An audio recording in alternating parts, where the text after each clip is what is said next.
I'm at the emergency board meeting. My business partner David is reading from a prepared statement about my declining health and need for immediate retirement. The board members are nodding sympathetically. My hands are shaking. I can't focus. I look confused and disoriented. David looks concerned, but I can see it in his eyes. Triumph. What he doesn't know is that I stopped taking the pills he's been giving me 3 days ago, and I just figured out what he's been doing to me. Let me back up 6 months and explain how I got here. My name is Richard Caldwell.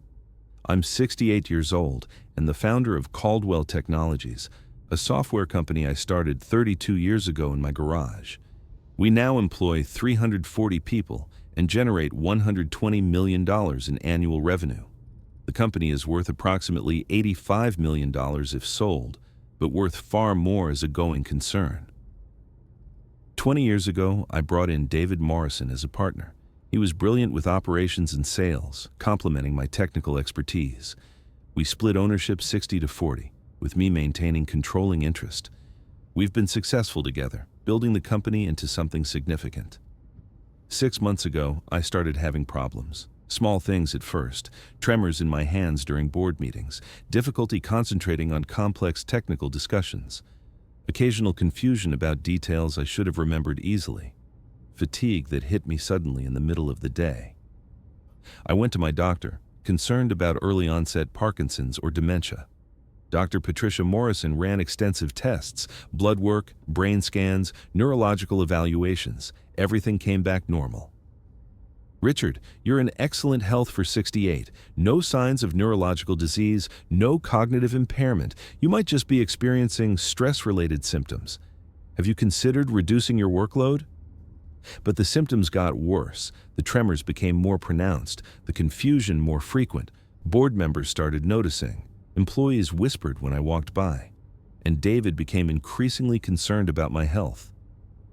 Richard, maybe it's time to think about succession planning, he said one morning after I fumbled through a presentation to investors.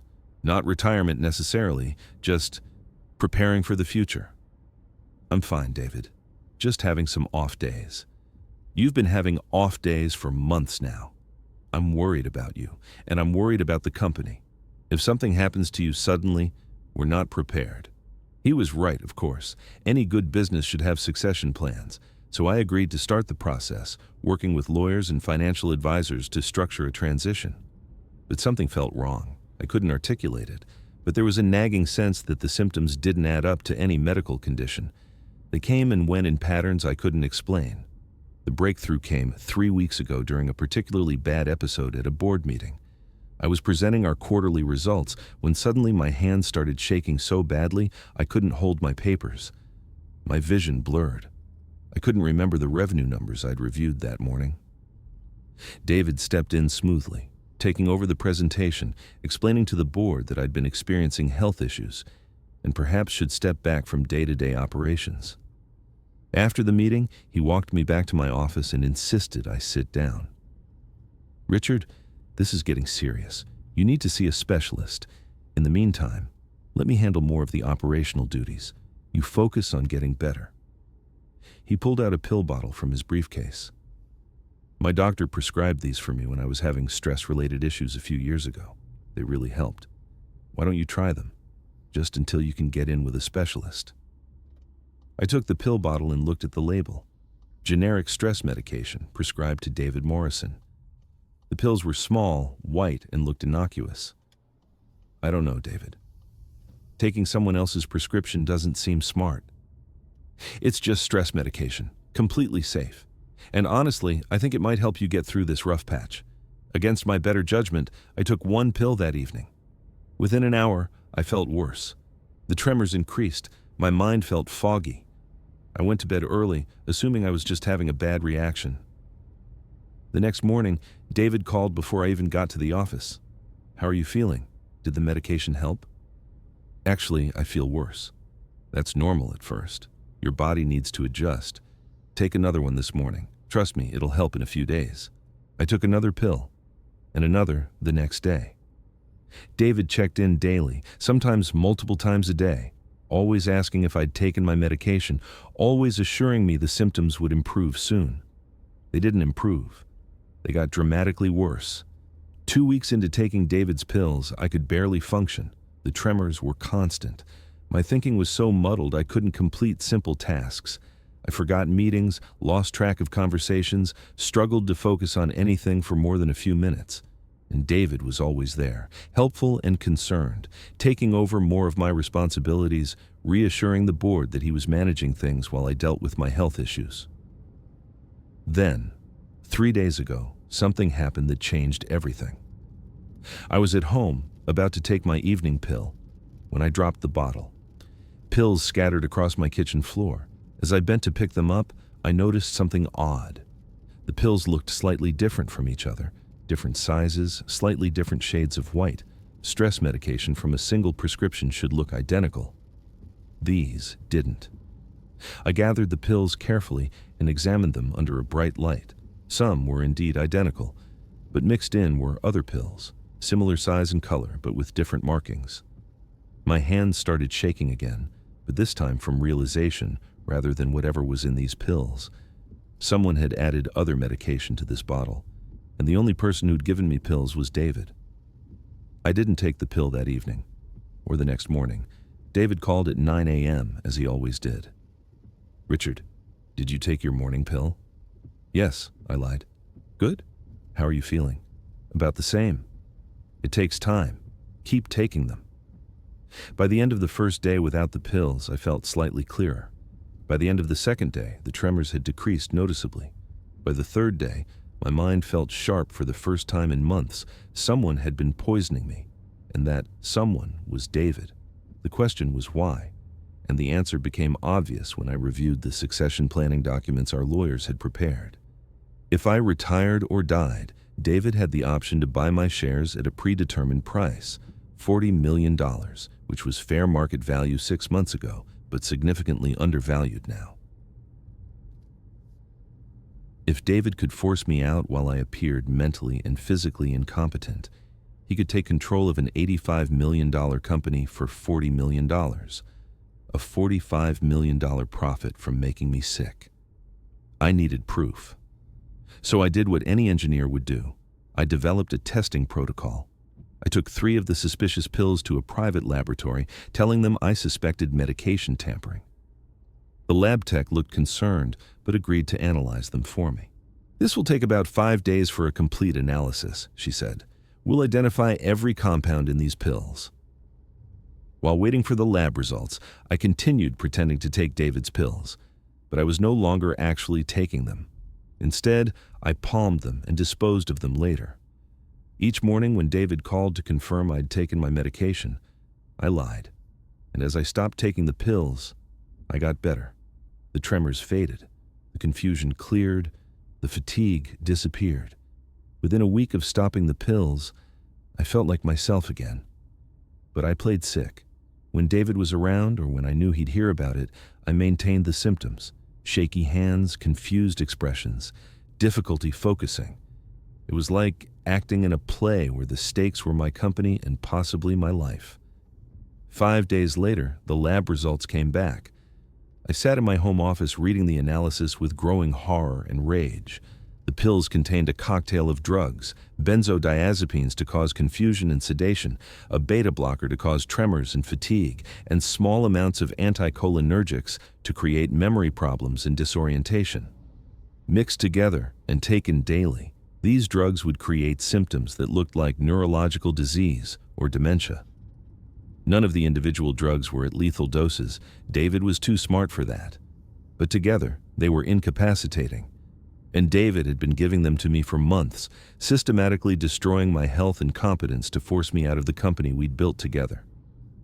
I called my attorney, Patricia Chen, immediately. "Patricia, I need to see you today. It's urgent." In her office, 2 hours later, I laid out everything: the symptoms, the pills, the lab results, David's involvement, the succession planning documents that showed his financial motive. Patricia listened without interrupting, her expression growing darker as I explained. "Richard, this is attempted murder, or at minimum, assault with intent to cause bodily harm. We need to call the police immediately." "Not yet. I want to document everything first. If I go to the police now, David will destroy evidence and claim I'm confused or paranoid. I need irrefutable proof. What are you thinking? I'm thinking we set a trap. David has been pushing for an emergency board meeting to formalize my retirement. Let him have it. Let him call the meeting. I'll play sick. Let him present his case for why I need to step down immediately. And when he's committed fully to the narrative that I'm incompetent, I'll present the evidence that he's been poisoning me. That's risky. What if the board votes to remove you before you can present evidence? They can't remove me without my consent unless they can prove incompetence, and I'll make sure that doesn't happen. But more importantly, I want David to commit to his story publicly, in front of witnesses, before I expose him. I want him to have no way to backtrack or claim he was mistaken. Patricia considered this. If we're going to do it this way, we need to document everything. Security cameras in your office, recordings of all interactions with David, witness statements from people who've seen you decline, medical records showing you're actually healthy. And we need to time it perfectly so he can't destroy evidence when he realizes he's caught. Over the next 2 weeks, we prepared. I installed hidden cameras in my office.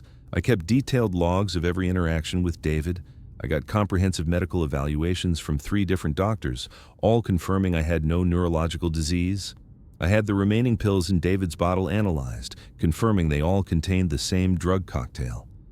And I continued playing sick, watching David become increasingly confident that his plan was working. 2 days ago, David called an emergency board meeting. Richard's condition has deteriorated to the point where we need to make a decision about leadership. I hate to do this, but for the good of the company and for Richard's own well-being, I think it's time for him to retire. The meeting is scheduled for today at 2 p.m., which brings me to this moment, sitting in the boardroom, hands shaking, performed, not real, looking confused and disoriented, acting, not reality, while David reads his prepared statement about why I need to retire immediately for health reasons. "Gentlemen," David says, his voice heavy with false concern. As you can see, Richard can barely focus. He's forgotten key details in recent meetings. His hands shake so badly he can't sign documents. As much as it pains me to say this, it's time. For his sake, and for the company's sake, we need to transition leadership now. The 5 board members, all of whom have known me for years, look at me with sympathy. One of them, Michael Torres, speaks up. "Richard, how are you feeling? Do you understand what we're discussing?"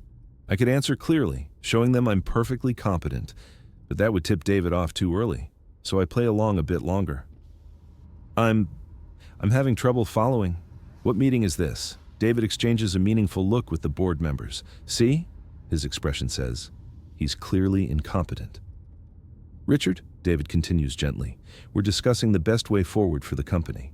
I've prepared a retirement package that's very generous. You'd receive full payment for your shares, continued health insurance, and a consulting role if you want it. You'd be taken care of." "That's very kind," I say, still playing confused, "but I don't understand why." "Because you're sick, Richard. You need to focus on your health, not on running a company. This is it. The moment I've been waiting for.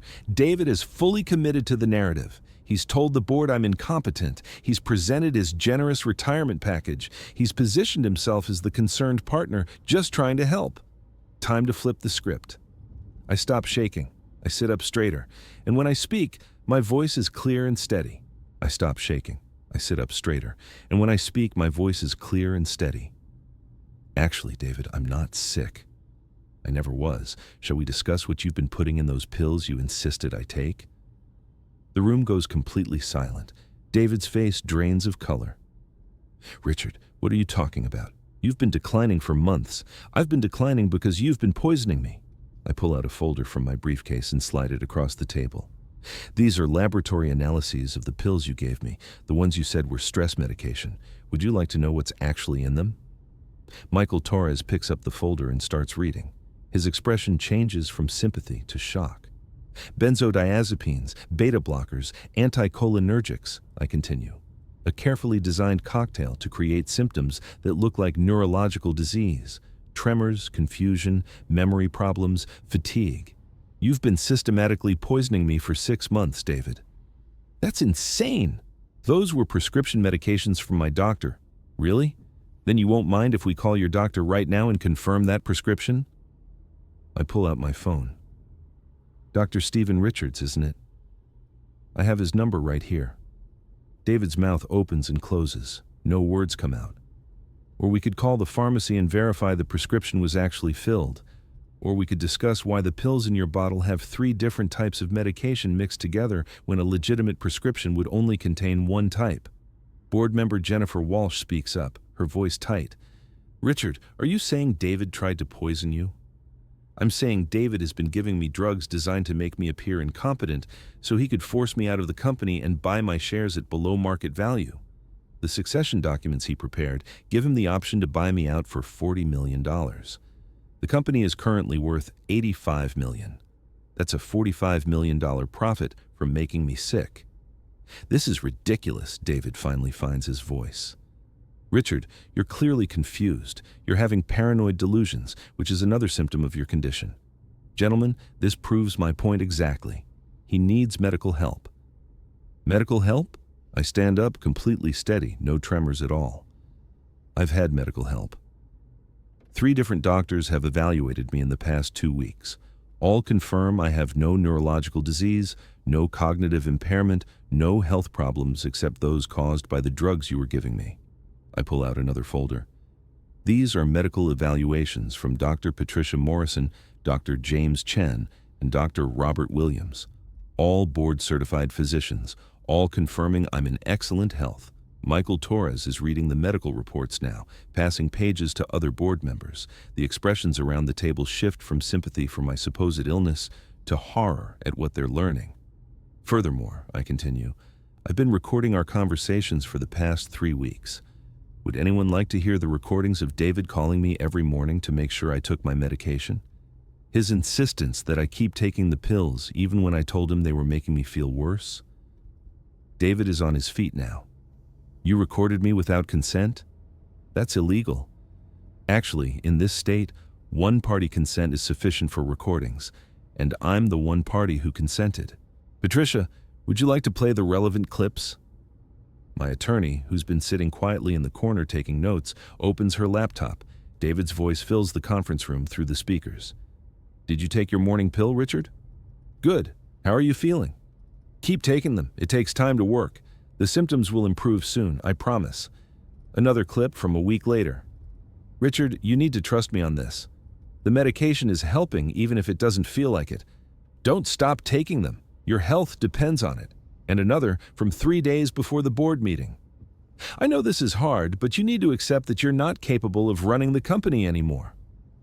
The board is concerned. I'm concerned. Let me help you transition out gracefully. The silence in the room is deafening. Every board member is staring at David with a mixture of shock and disgust. David's lawyer instincts kick in. Those recordings could be edited. Taken out of context, this doesn't prove anything except that I was concerned about Richard's health and trying to help him. You're right, I say calmly. Recordings can be questioned. So let's talk about something that can't be questioned. Toxicology. I pull out yet another document. 3 weeks ago, I had a comprehensive toxicology screening done. The results show elevated levels of all 3 types of drugs found in your pill bottle. Benzodiazepines, beta blockers, and anticholinergics. Drugs I've never been prescribed, never purchased, and never taken except when you gave them to me. Jennifer Walsh stands up. David, did you give Richard medication that wasn't prescribed to him? I gave him stress medication that had helped me. That's not a crime. If he had adverse reactions, it is a crime, Patricia Chen interrupts, speaking for the first time. It's assault with a deadly weapon, poisoning, attempted fraud, and potentially attempted murder depending on the prosecutor's interpretation. Richard could have died from the drug interactions you created. I never gave him anything deadly, just mild sedatives. Mixed with beta blockers and anticholinergics, Patricia continues. A combination that could have caused cardiac arrest, especially in a 68-year-old man. You're not a doctor, David. You had no business giving Richard any medication, let alone a cocktail of drugs specifically designed to incapacitate him. This is absurd. Richard, we've been partners for 20 years. You know me. You know I'd never.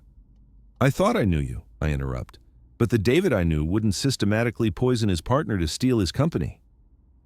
So clearly, I didn't know you at all. Michael Torres clears his throat.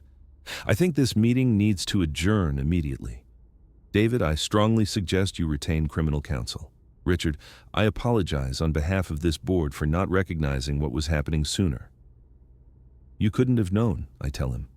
David was very careful. He cultivated the image of the concerned partner taking care of his declining colleague. If I hadn't accidentally discovered the pills were tampered with, I'd probably be in a hospital right now, or worse. David makes one last attempt. The succession documents are already drafted. We've been planning this transition for months. You can't just cancel everything because of some paranoid theory. It's not a theory, David. It's documented fact. And yes, I can cancel everything because I'm the majority shareholder and I'm demonstrably competent. The succession plan you pushed through is void. You're fired as COO, effective immediately, and you're being removed from the board. You can't fire me. We're partners. We were partners.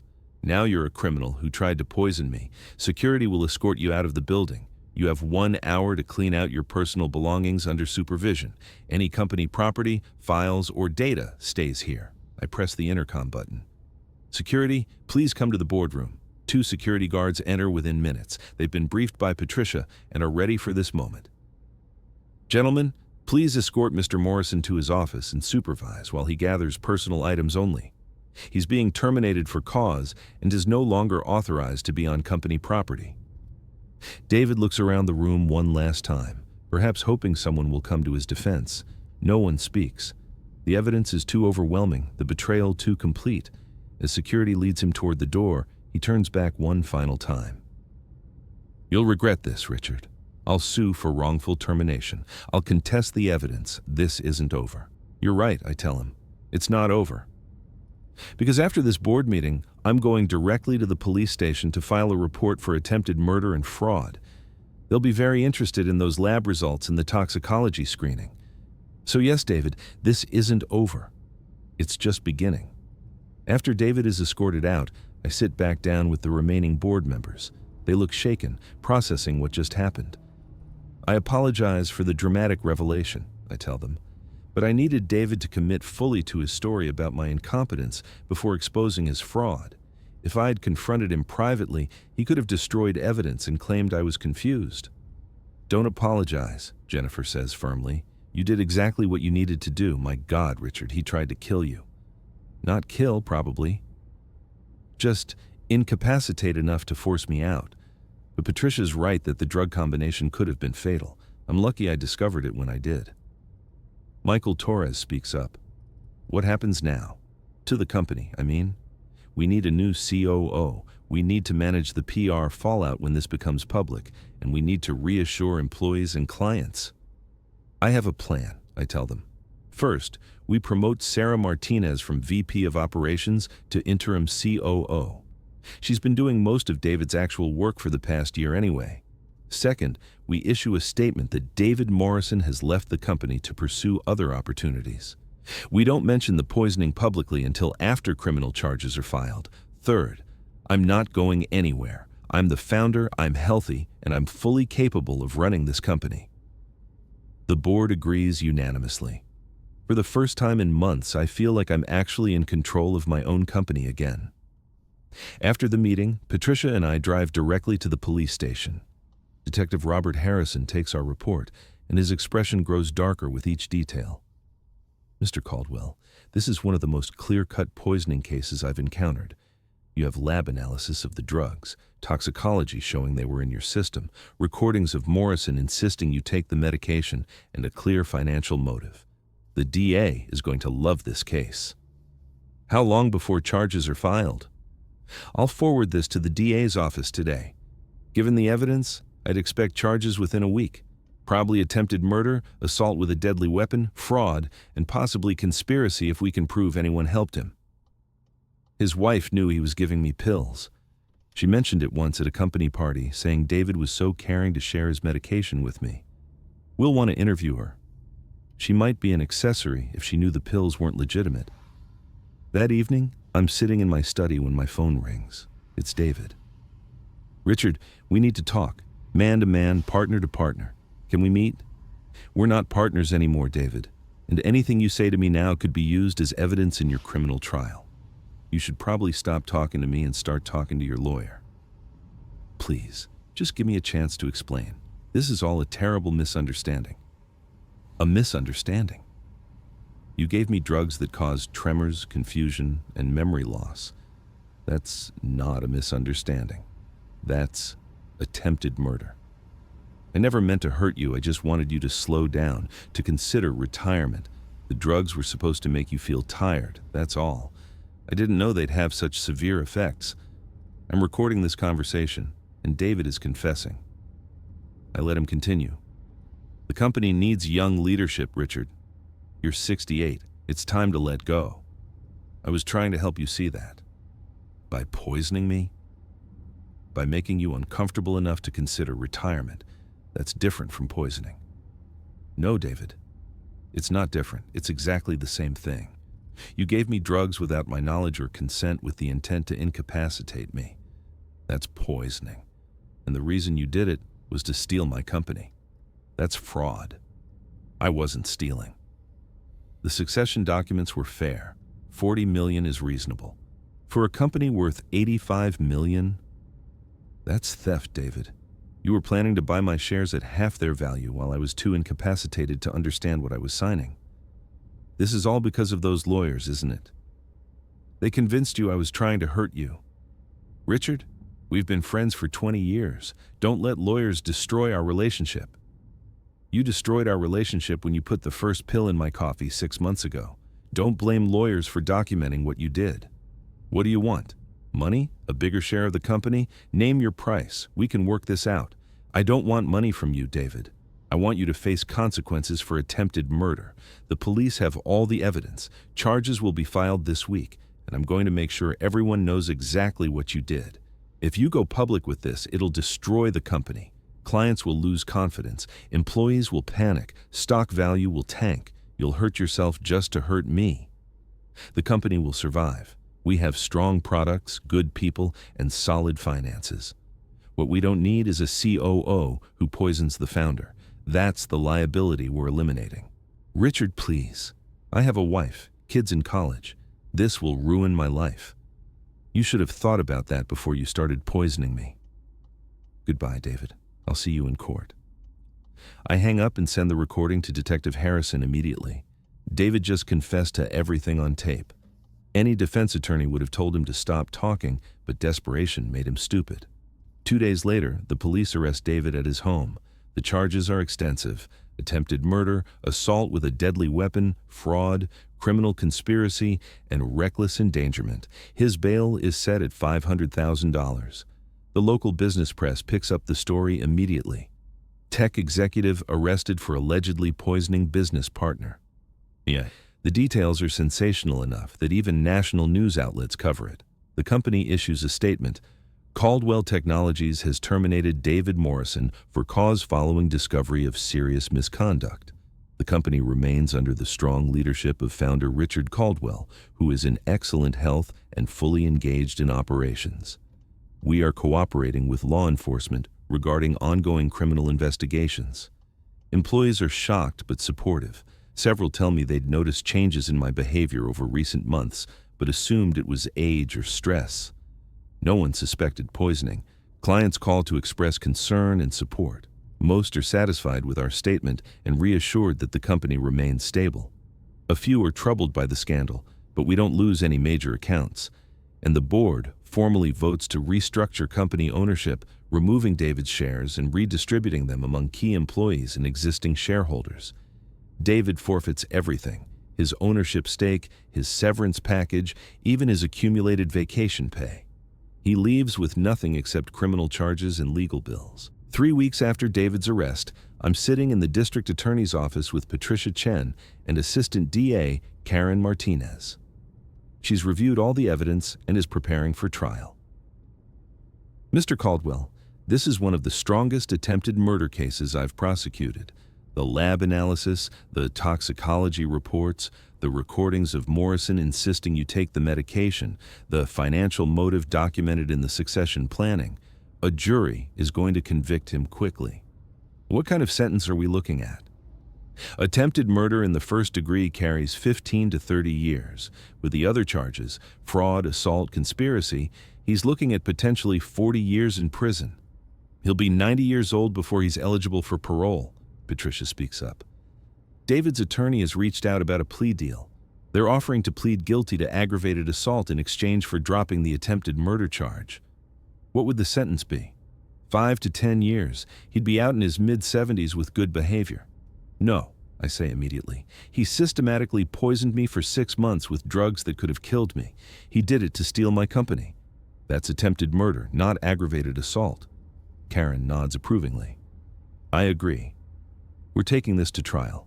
Morrison's attorney knows the evidence is overwhelming, which is why they're desperate for a plea. But this wasn't a crime of passion or a momentary lapse in judgment. This was calculated, premeditated poisoning over an extended period. The jury needs to hear that. The pre-trial motions begin a month later. David's attorney, Gregory Walsh, tries everything to suppress evidence.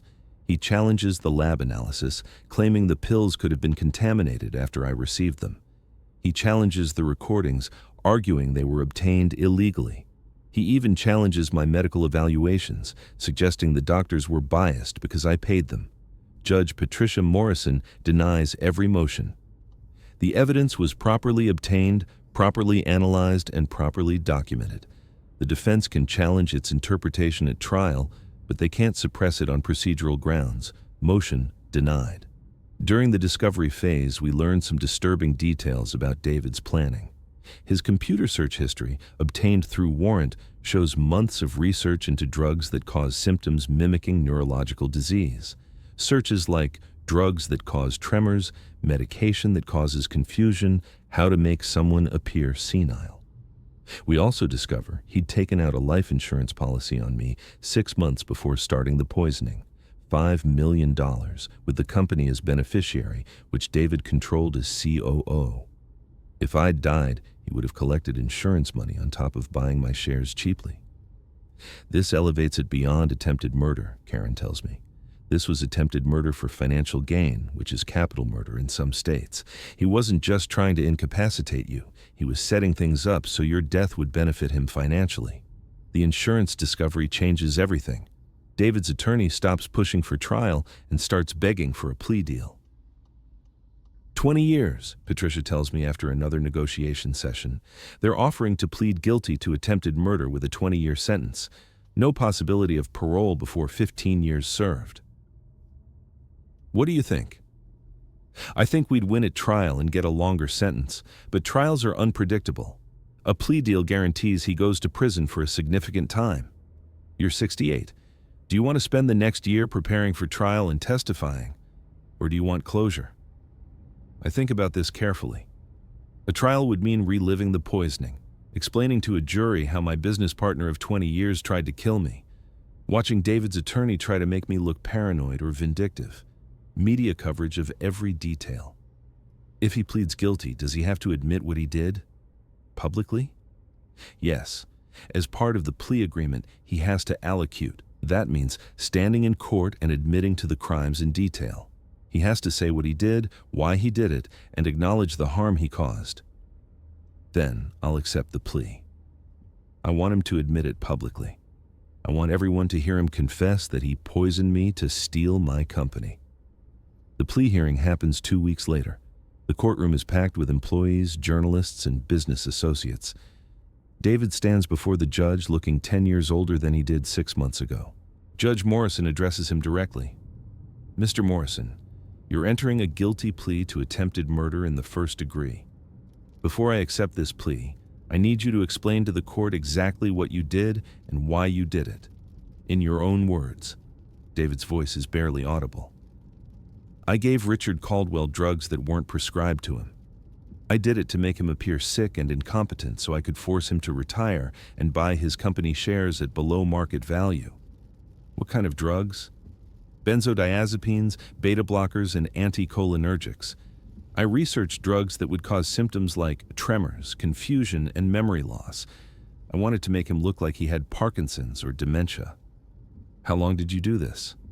6 months. I gave him pills almost daily, telling him they were stress medication that had helped me. I called him every morning to make sure he took them. Did you know these drugs could kill him? David hesitates. His attorney nudges him.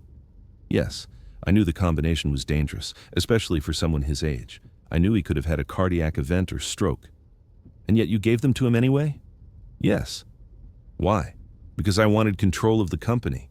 Richard owned 60%, I owned 40%. If he retired while appearing incompetent, I could buy his shares for $40 million. The company is worth $85 million, so I would have made $45 million.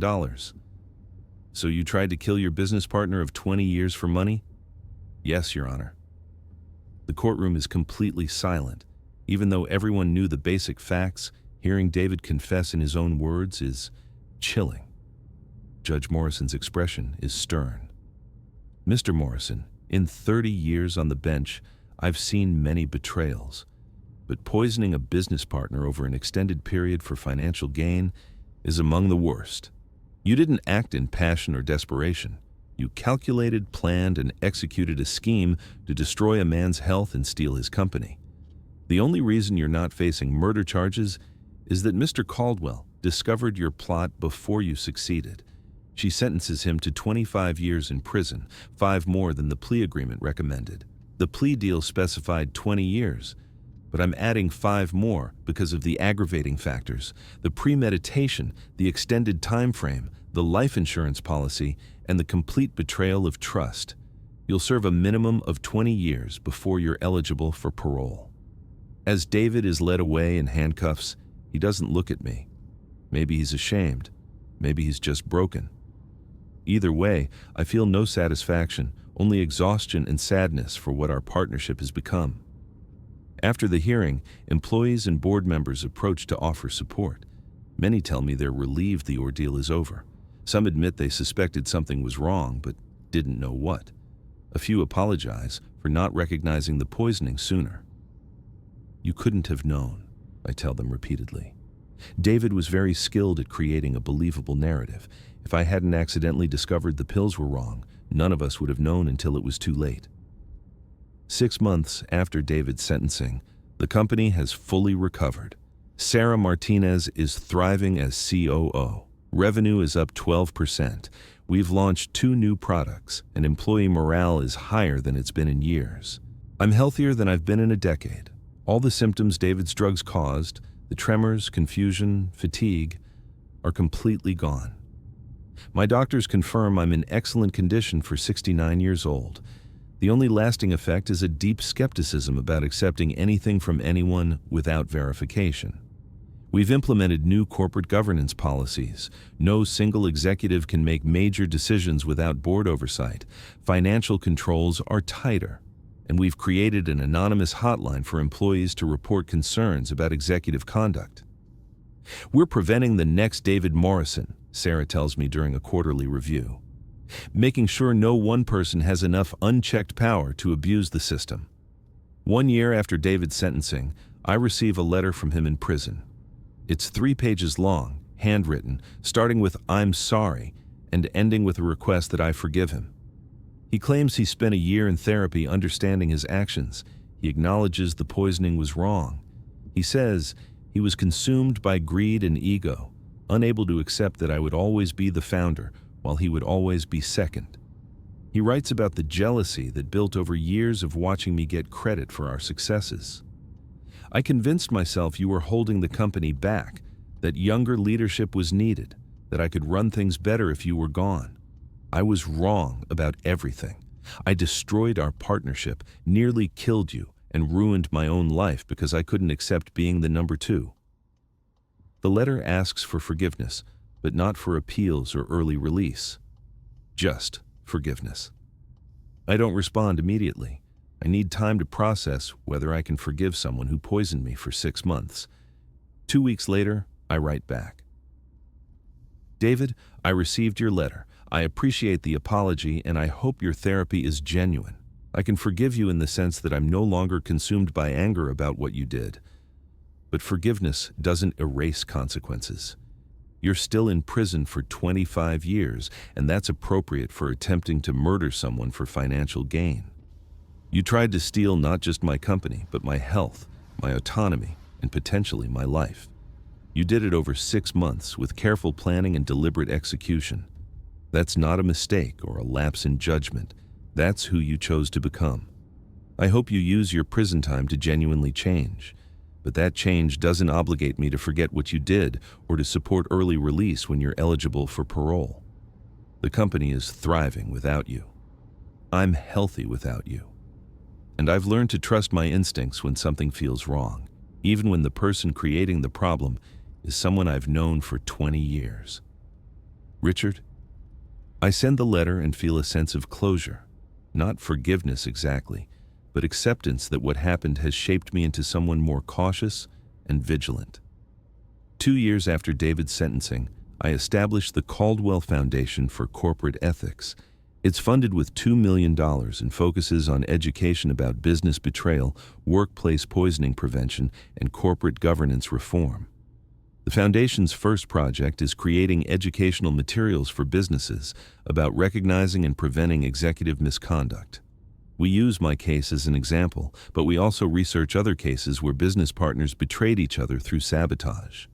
We discover that workplace poisoning is more common than people think. Usually it's not murderous, it's employees drugging colleagues to make them fail, or bosses sabotaging subordinates to force them out. But the pattern is always the same. Someone with access and trust uses that position to harm someone else for personal gain. The Foundation creates a checklist of warning signs, unexplained health symptoms that improve when away from work, colleagues who are unusually insistent about you taking medication or drinking coffee. They prepare sudden changes in performance that don't match your actual capabilities and financial arrangements that would benefit from your incapacitation. The educational materials go viral in business communities. I start getting calls from people who suspect they're being drugged by colleagues or partners. One call particularly resonates. A 55-year-old CFO named Janet, whose symptoms mirror what I experienced. Her business partner has been giving her vitamin supplements, and she's been feeling progressively worse. Janet, stop taking anything he gives you immediately. Get a toxicology screening and document everything before you confront him. 3 months later, Janet calls back. You saved my life, Richard. The supplements contained drugs that were causing liver damage. My partner had taken out life insurance on me. If I'd kept taking them for another few months, I'd probably be dead. Stories like Janet's remind me why going through the trial and publicity was worth it. My case set a precedent. It showed other business professionals that they could fight back against sabotage and win. 3 years after David's sentencing, I'm 71 years old and officially transitioning to Chairman Emeritus. Sarah Martinez is being promoted to CEO, and I'm confident the company is in excellent hands. At my transition ceremony, I give a speech to the assembled employees, board members, and guests. 3 years ago, someone I trusted tried to kill me. He gave me drugs that could have caused cardiac arrest or stroke. He did it to steal this company, and he nearly succeeded. The room is quiet. Everyone knows the story, but hearing me reference it directly still creates an emotional impact. I learned several important lessons from that experience. First, trust must be earned continuously, not just given once and forgotten. Second, when your body tells you something is wrong, listen to it. Third, document everything before you confront anyone with serious accusations. And fourth, the right thing to do is often the hardest thing to do. Exposing David's poisoning was hard. Going through the trial was hard. Dealing with the publicity was hard, but it was right, because silence protects abusers and documentation protects victims. This company will continue to thrive because we've learned to check and verify, to question and document, to trust, but also to confirm. Those aren't signs of paranoia. Those are signs of wisdom. The standing ovation afterward is gratifying, but more meaningful is the conversation afterward with a young executive named Thomas. Mr. Caldwell, I wanted to thank you. Last month, my business partner suggested I sign a power of attorney, giving him control if I became incapacitated. Something about it felt wrong, but I couldn't articulate why. After hearing your story, I realized he was setting up the same kind of scheme David tried on you. I declined to sign and started documenting our interactions. Turns out, He was trying to force me out and take over our company. Did you confront him? I bought him out instead, paid fair value for his shares, and ended the partnership. I couldn't work with someone I didn't trust, even without proof of active sabotage. Your story taught me that trust once broken can't be repaired in business partnerships. That's the real legacy. Not David going to prison, though that mattered for justice. The real legacy is teaching other business people to recognize warning signs, document suspicious behavior, and protect themselves before harm occurs. 5 years after that emergency board meeting where I revealed David's poisoning, I'm 73 years old and fully retired. I spend my time with the foundation, mentoring young entrepreneurs and enjoying life without the stress of running a company. David is still in prison and will be for at least 15 more years. His wife divorced him, his children rarely visit, and his reputation in the business community is destroyed. He lost everything, his wealth, his freedom, his family, his reputation, because he tried to steal a company through poisoning. Meanwhile, Caldwell Technologies continues to thrive under Sarah's leadership. Revenue has grown to $180 million annually. We've expanded into new markets. The company culture is stronger than ever. And I'm healthy, active, and grateful for the accident that made me drop that pill bottle. If those pills hadn't scattered on my kitchen floor, if I hadn't noticed they looked different, David's plan might have worked. I might be in a care facility now, or dead while he ran my company. Sometimes I think about that moment, the pills scattering, my hands reaching down to pick them up, my eyes noticing the subtle differences. That 5-second moment saved my life and my company.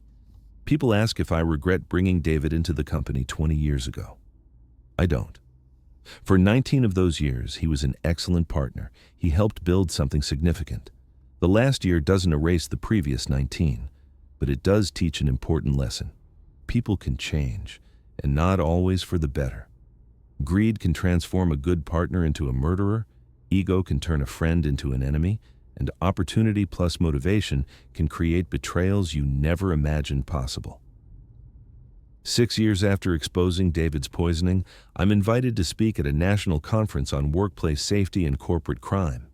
The audience is 800 people, CEOs, HR directors, corporate attorneys, and law enforcement officers specializing in white-collar crime. My presentation is titled, "When Your Partner Becomes Your Poisoner, Recognizing and Documenting Corporate Sabotage." I walk them through the entire experience, the gradual onset of symptoms, David's concerned behavior that masked his criminal intent, the accidental discovery of the mixed pills, the decision to document before confronting, the dramatic board meeting revelation. The key lesson, I tell them, is that sabotage often looks like care. David positioned himself as the concerned partner, helping his declining colleague.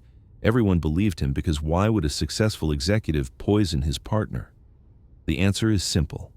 Because $45 million was worth more to him than 20 years of friendship. During the Q&A session, a CEO from a pharmaceutical company asks, "How do you rebuild trust after something like this? How do you work with partners and executives when you know betrayal is possible?" "You don't rebuild the same kind of trust," I answer honestly. "You build a different kind. Trust with verification, trust with oversight, trust with documentation. I no longer take anyone's word alone on important matters. I verify, I document, I create systems where no single person has enough unchecked power to harm others." "Doesn't that create a hostile work environment?" another audience member asks. "It creates a safe work environment. There's a difference. Hostile is assuming everyone is dishonest. Safe is creating systems that protect honest people and expose dishonest ones. Honest executives don't object to oversight. Only dishonest ones resist transparency."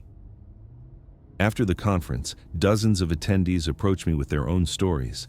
A CFO whose business partner was diluting his insulin to make him appear diabetic and incompetent. A founder whose COO was putting sedatives in the office coffee to make her drowsy during important meetings. A CEO whose VP was spreading false rumors about dementia to prepare for a takeover attempt. The patterns are always similar. Someone with access and trust using that position to harm someone else for personal gain. And the victims often don't recognize it until significant damage has occurred. One woman, a tech startup founder in her early 40s, tells me a story that makes my blood run cold. My CTO has been insisting I take focus supplements he orders from overseas. He says they help with productivity, but I've been feeling increasingly foggy and forgetful. After hearing your presentation, I'm going to have them analyzed. Do it immediately, I tell her, and stop taking them today. Get a toxicology screening, and whatever you find, document everything before you confront him. 3 months later, she emails me. The supplements contained heavy metals that were causing neurological damage. Her CTO had been systematically poisoning her to force her out and take over her company. She caught him, had him arrested, and saved her company and possibly her life. Your story saved me, she writes. If I'd kept taking those supplements for another 6 months, I'd be permanently brain damaged or dead. Thank you for having the courage to share your experience publicly. Stories like hers are why I continue speaking and writing about what David did to me. Yes, it's uncomfortable. Yes, it's painful to relive. But if my experience prevents even one poisoning, it's worth the discomfort. 7 years after David's sentencing, the Caldwell Foundation has helped document and prevent 43 cases of workplace poisoning or sabotage. We've created educational materials used by Fortune 500 companies. We've trained corporate security teams to recognize poisoning patterns, and we've advocated for stronger laws against workplace sabotage. Our most significant legislative achievement is the Corporate Sabotage Accountability Act, passed in our state 3 years ago. It increases penalties for executives who harm colleagues or partners for financial gain, requires mandatory reporting of suspected workplace poisoning, and protects whistleblowers who report sabotage attempts. The law is nicknamed Caldwell's Law in legal circles, though I didn't seek that recognition. I just wanted to ensure other victims have legal protections I had to fight for. 8 years after exposing David, I receive unexpected news. David is filing for early parole, claiming he's rehabilitated and deserves release after 8 years instead of the mandated 20. His parole petition includes letters from prison counselors, fellow inmates, and even a few former employees who believe he's genuinely changed. The petition argues that 8 years in prison is sufficient punishment for corporate misconduct that didn't result in death. Patricia Chen calls me immediately. Richard, David's parole hearing is in 6 weeks. As his victim, you have the right to submit a statement and testify. What do you want to do? I think about this carefully. David is 58 now. 8 years in prison has aged him significantly based on recent photos in his parole petition. He served about a third of his sentence. Part of me wants him to serve every day of his 25 years, but another part wonders if keeping him in prison helps anyone or just satisfies my desire for revenge. I'll submit a written statement, I decide. I won't oppose parole if the board determines he's genuinely rehabilitated, but I want them to understand the full scope of what he did and the lasting impact it had. My statement to the parole board is 3 pages long. David Morrison poisoned me systematically for 6 months, causing symptoms that mimicked serious neurological disease. He did this to force me out of a company I founded and steal it at below market value. His actions were premeditated, calculated, and could have killed me. The drugs he gave me caused tremors, confusion, memory loss, and fatigue. I underwent expensive medical testing trying to diagnose a disease I didn't have. I considered ending my career and signing over my company because I believed I was too sick to continue working. David didn't do this in a moment of passion or desperation. He researched drugs for months. He carefully selected a combination that would create specific symptoms. He called me daily to ensure I took the poison, and he positioned himself to profit financially from my incapacitation. The only reason I'm alive and healthy today is because I accidentally discovered his plot. If I hadn't dropped that pill bottle and noticed the inconsistencies, David's plan would have succeeded. I'd be dead or institutionalized, and he'd be running my company. However, I recognize that David has served 8 years in prison. If the parole board determines he's genuinely rehabilitated and is unlikely to harm others, I defer to their judgment. My only request is that any parole include conditions that prevent him from working in positions where he could access and harm vulnerable people. David destroyed a 20-year partnership for money. He betrayed my trust in the most intimate way possible by poisoning me while pretending to care about my health. Those actions warrant significant consequences. Whether 8 years is sufficient punishment is for the parole board to determine. But the board should understand that workplace poisoning is attempted murder, not corporate misconduct. And David Morrison attempted to murder me for $45 million. The parole hearing happens 6 weeks later. I don't attend, but Patricia does and reports back. David was articulate and remorseful. He acknowledged everything he did, explained his thought process at the time, and described the therapy and self-reflection he's done. The board was impressed by his apparent rehabilitation. Did they grant parole? No. They said 8 years wasn't sufficient for attempted murder motivated by financial gain. They want him to serve at least 15 years before they'll consider release, so he has 7 more years minimum. I feel a mixture of relief and something like vindication. The system worked. David's articulate apologies couldn't overcome the severity of what he did. 10 years after that emergency board meeting where I revealed the poisoning, I'm 78 years old and in excellent health. I've outlived the statistical life expectancy for men of my generation, and I credit my survival partly to catching David's plot when I did.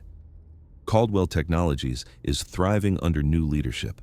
Sarah Martinez retired 3 years ago and passed the CEO role to James Chen, a brilliant executive who's taken the company in innovative directions. Revenue is now over $200 million annually. I serve on the board as chairman emeritus but have no operational role. My days are spent with the foundation, writing a book about my experience and mentoring young entrepreneurs about business ethics and self-protection. The book, titled Poisoned Partnership: How I Survived Corporate Murder, is published by a major business press. It details everything: the poisoning, the discovery, the documentation, the confrontation, and the aftermath. It becomes required reading in business schools across the country. Students email me regularly with questions about trust, verification, and protection in business relationships. My consistent advice: trust is essential for business, but it must be paired with verification. Document important interactions, question suspicious patterns, and never accept medication from anyone except licensed pharmacists. 11 years after David's sentencing, I receive another letter from him. This one is different. Instead of asking for forgiveness or support for parole, it's simply informative. Richard, I don't expect you to respond to this letter. I'm not asking for anything. I just wanted you to know that I've spent 11 years thinking about what I did and why I did it. The therapy in prison forced me to confront truths I'd avoided my whole life. I was insecure about always being second to you. I resented that you were the founder and I was the partner. I convinced myself that I was just as important, but didn't get equal recognition. That resentment grew into jealousy, then entitlement, then the belief that I deserved to control the company. Once I'd convinced myself the company should be mine, poisoning you seemed like a reasonable solution. I'd removed your obstacle status in my mind and seen you only as an inconvenience. I'm not making excuses. I'm explaining how a normal person becomes capable of attempted murder. It starts with resentment, grows through dehumanization, and ends with actions that seem rational in a distorted worldview. Prison has given me time to reconstruct my moral compass, to understand that no amount of money justifies harming another person, to recognize that my resentment was my problem, not yours. I will serve whatever time the parole board determines is appropriate. When I'm eventually released, I'll spend the rest of my life trying to prevent others from making the choices I made. You were right to expose me, right to prosecute me, right to ensure I face consequences. I hope you're healthy and that the company continues to thrive. David. This letter feels genuine in a way previous ones didn't. There's no manipulation, no ask, no attempt to minimize what he did. Just acknowledgement and acceptance. I don't respond, but I keep the letter. It represents something important. The possibility of genuine rehabilitation, even for someone who attempted murder. 15 years after David's sentencing, he's released on parole. He's 65 years old, has served his minimum sentence, and the parole board determines he's sufficiently rehabilitated to re-enter society. His parole conditions are strict: no contact with me, mandatory continued therapy, prohibition from working in any executive or financial position, and regular check-ins with his parole officer. I learned through Monica, who somehow maintained occasional contact with David's ex-wife, that he's working as a warehouse manager, living in a small apartment, and volunteering with a non-profit that helps formerly incarcerated people rebuild their lives. He's genuinely different, Monica tells me. Humbled, broken in some ways, but also more honest than he ever was before prison. He talks openly about what he did and uses his experience to warn others about how ambition can become corruption. Good, I say simply. I hope it's genuine and lasts. I never contact David after his release. Our paths don't cross, and I have no desire to reconnect with someone who poisoned me, regardless of how rehabilitated he claims to be. But I do follow his public work. He starts giving talks at business schools about ethics, using his own attempted murder case as a cautionary tale. He's honest about what he did, why he did it, and the consequences he faced. In one interview I read online, David is asked, "What would you say to Richard Caldwell if you could speak to him?" "I'd say thank you," David responds. "Thank you for catching me before I succeeded in killing you. Thank you for documenting everything so thoroughly that I couldn't escape consequences. Thank you for ensuring I went to prison, because that's where I needed to be. And thank you for surviving, because living with your death on my conscience would be unbearable. Richard Caldwell saved my soul by exposing my crime." It's the most honest thing I've ever heard David say. 20 years after that emergency board meeting, I'm 88 years old and in declining health. Not from poisoning this time, just from age. I've lived a long, productive life. I've built a successful company, helped prevent workplace sabotage, and left a legacy that extends beyond business. On my 88th birthday, surrounded by family and friends, someone asks the inevitable question, "Do you forgive David Morrison for what he did?" I think about this carefully. I forgive him in the sense that I'm no longer consumed by what happened. The anger is gone. The betrayal still hurts, but it doesn't define my life. David served 15 years in prison, lost everything he valued, and apparently became a better person through consequence and reflection. That's as close to justice as we get in this imperfect world. Would you ever speak to him again? No. Forgiveness doesn't require reconciliation. I can hope he's genuinely changed without wanting him in my life. Some bridges once burned are too damaged to rebuild, and that's okay. As I look back on everything that happened, the poisoning, the discovery, the confrontation, the trial, the aftermath, I realize the most important lesson wasn't about David at all. It was about me, about trusting my instincts when something feels wrong, about having the courage to investigate even when it means discovering painful truths, about documenting thoroughly before confronting, about choosing justice over comfort. Those lessons saved my life, and by sharing them, I hope they've saved others' lives too.